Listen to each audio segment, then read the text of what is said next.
What is up, everyone? Welcome back to the Twilight Imperium Junkies podcast. Today, you got Rand, you got... your boy. Nate the Great, and we are here to talk about the Deepwrought Scholorate, which we've each played once. This was the Patreon poll winner for the month. So, Nathan, how'd it go? Yeah, we're pretty much experts at this point. I've played them once. I've lost against them at least twice. And it was interestingly difficult. It was a new kind of difficult. You know you're an expert when you lose against them multiple times. Yeah. That's the qualification here. I might be in one async where I'm losing against them right now, unless it's already ended. Actively losing against them, yes. Actually, in the TI Junkies League, they are the most banned faction as of now. Really? In our drafting method. So it seems like people don't like losing against them, and they're willing to not play them in exchange for not losing against them. Yeah, I think certain mechanics are pretty broken that I think we're going to go through. Yes. I did not play them well. Oh, me neither. I learned a lot actually from my game, so I'm excited to be here and to share about my derps, so that hopefully some of you out there can be spared of those tragedies. So let's talk about their specifics for a bit, Nathan. So their starting units, they got a Dreadnought, which is pretty cool, in addition to the standard kind of stuff. Yeah, pretty decent carrying capacity to start off with. Dread, carrier, and then, they can easily grab another carrier or even a dread if their systems look favorable. They grab that 333 planet, they have, if they're just in Planet City, they're sitting there. They're pretty decent. Absolutely. And even without Planet City, their home system's a 4/4, which is not bad. Not bad at all. Not bad. Very versatile. And get what you need. Get that breakthrough. And something interesting about them is they have an interesting starting tech situation where they just get to research technology twice. So you could start with grav drive, you could go double blue, you could go double anything, which is a very unique starting tech situation. Yeah, I think I've seen that. It's either been like a grav drive or it's been a sling, just so they can get that extra carrying capacity out there to scoop up one of their good planets. It's pretty nice, pretty cool. I want to play them again now. Yeah, we're just getting started and we are ready for game 2 with the Deepwrought. All right, so their big deal is coexisting. This is tied to their faction abilities, and this is what makes them more unique than basically any other faction we've seen in TI. And what that is kind of having your units on a planet that someone else controls and might have units on. Yeah, so I thought that was going to be more of a thing for me in my game, but it turns out you actually have to politic a lot if you're gonna allow this to happen, because people have to agree to it. I think the idea is you need someone else's permission because they can easily take you off if you're doing it within their territories, right? Yeah. Just one infantry, so they could easily give you the boot. It just seems like they would be able to point slay you if they're feeling like you're blasting off. They could stop your be on the edge or be in certain planets with like tech skips or have multiple of the same type of planet. It just feels like you'd be paying a lot. Like you need money. You better get a trade station and have a lot of cash, because I feel like they're going to be charging you a lot to coexist with these points. Yeah, I guess unless it's your support partner, it's really hard to hold on to those planets long term. You just get your ocean card, and like those are limited. But yeah, it just seems like if somebody wanted to snipe you, or you had to like exhaust one of their planets for the trade goods, they're gonna get pretty salty and come at you. Yeah. So coexisting is actually the big lesson I learned from my game, because I was doing it kind of randomly, kind of just like, ooh, this is a high resource planet, even though I don't get to spend those resources. And then when our 2-pointer flipped, it was control 5 planets with tech skips. And everyone looked at that objective and was like, oh no, that's impossible. And I looked at it and I was like, that's impossible now, but I think if I'd coexisted more mindfully, that would have been possible. So my big takeaway was coexist on planets with tech skips or planets of the same trait, or whatever planets you think might be related to objectives instead of just coexisting for fun or where there aren't many units or whatever. Actually use the ability for its purposes, which is gaining points. Yeah, and you got to be real cutesy with it too, because here's the thing: if you're coexisting on like a nice planet, my instinct is just take the planet. I have planet, they have no planet. I just take the planet. But you got to be like, okay, I'm willing to allow them to hold on to this juicy resource or juicy influenced planet, and me coexist and get a 1/1. Like, if it's the choices between a 1/1 and like a 4/2 or something, a rich world baby, or and take them off of rich world, yeah, I want to take them off rich world. So that was a lesson I needed to learn. I had to calm the beast within. Yeah, you always got to do that, Nathan. Never a wrong decision for you. Arborek, I got to calm the beast.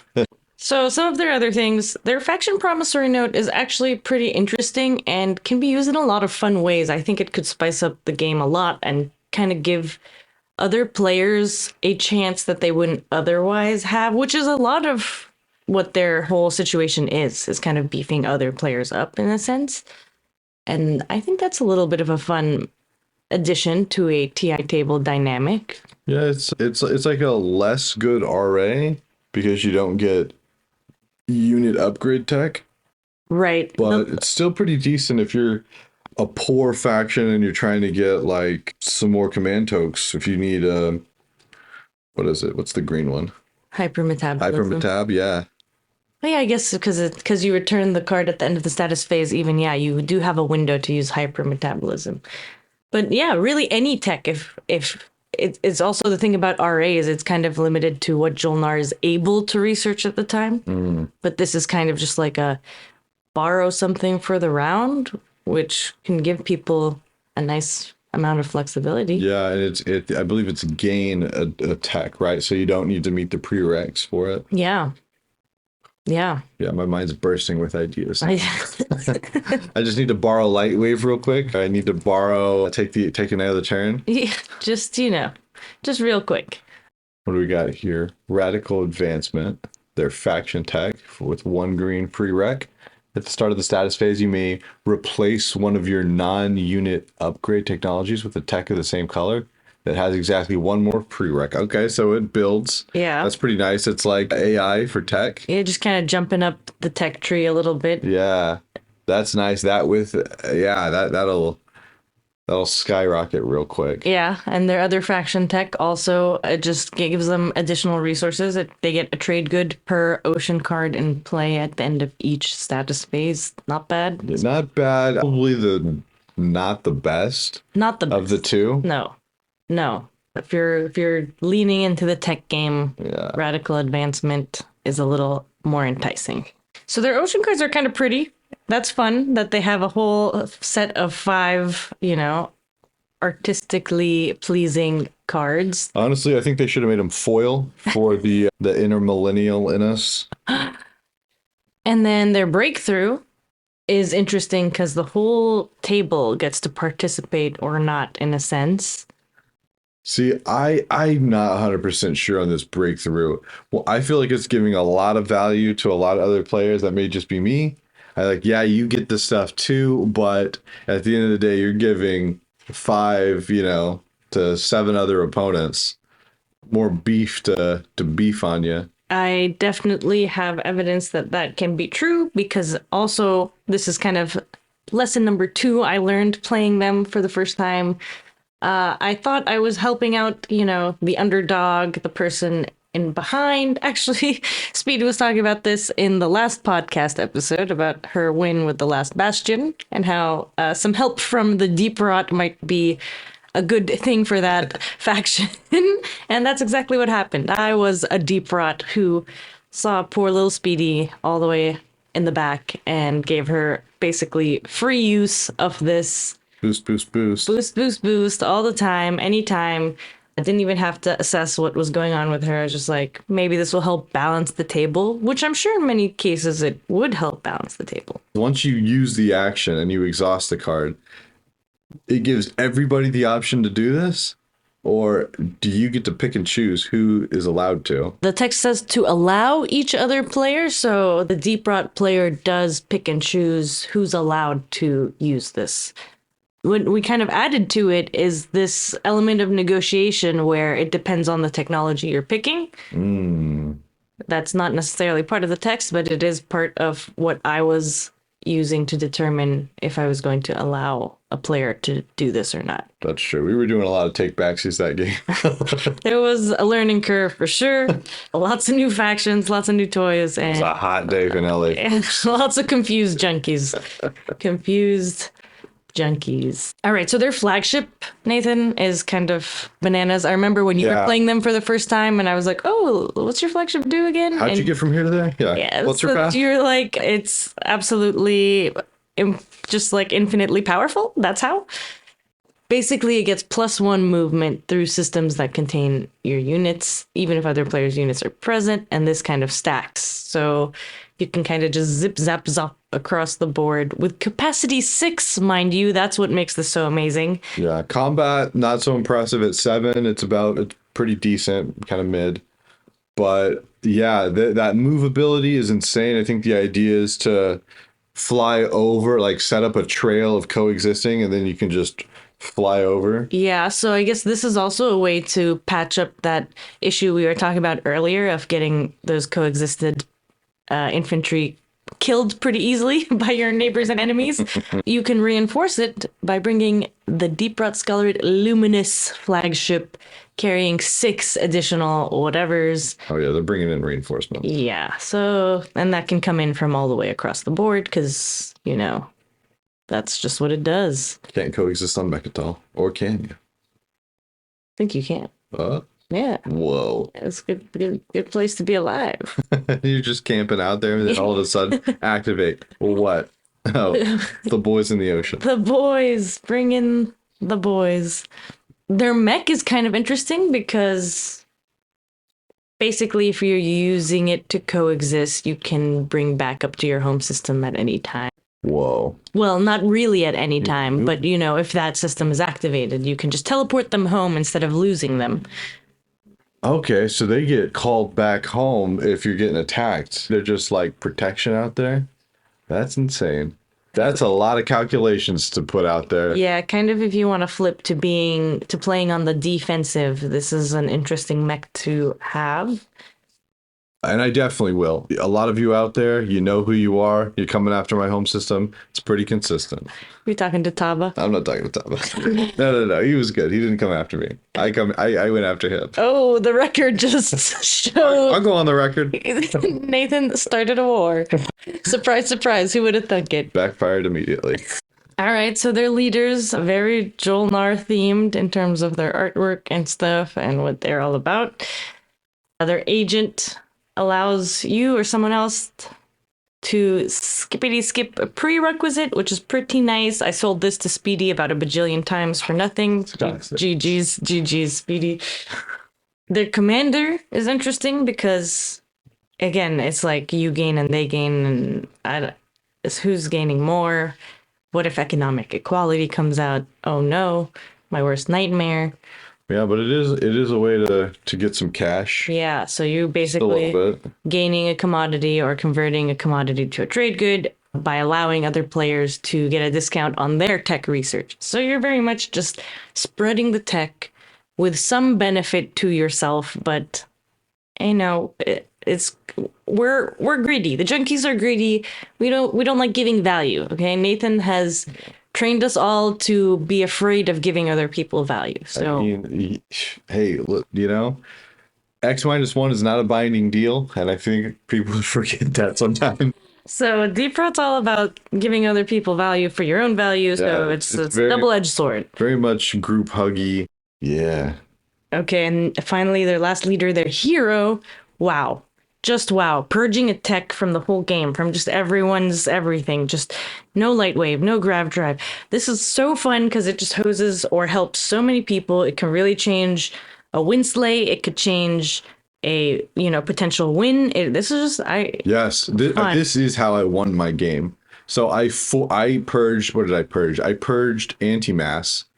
So it stopped Speedy from being able to win the game in the first time I played this, and the first time we played Thunder's Edge, I believe. Yeah.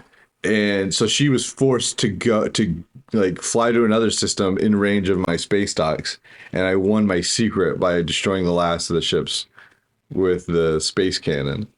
And oh baby, was it just fantastic. Yeah. That's exactly the kind of final hurrah you want when you're playing the Juicy Deepwrought. Rid Slay, Purge, Grab Drive, force them somewhere. Yeah. Force the combat. I love that. I love that. It was a juicy win, and yeah, it was our first Thunder's Edge game. So Deepwrought started off strong at the Junkies table. Are we confused? Yes. Did we derp? Yes. Will we do better? Maybe. Probably, if we don't ban them again. Well, to do better, we have to stop banning them. Yeah. We have to be able to play them. So we might actually never do better. This might be it. So your takeaway, Nathan, you still want to itching to play them again. What's your deal? How are you feeling? I do, because I want to try and be more zen at the table. And I feel like they're very much, you have to be willing to give up value. This is a big faction.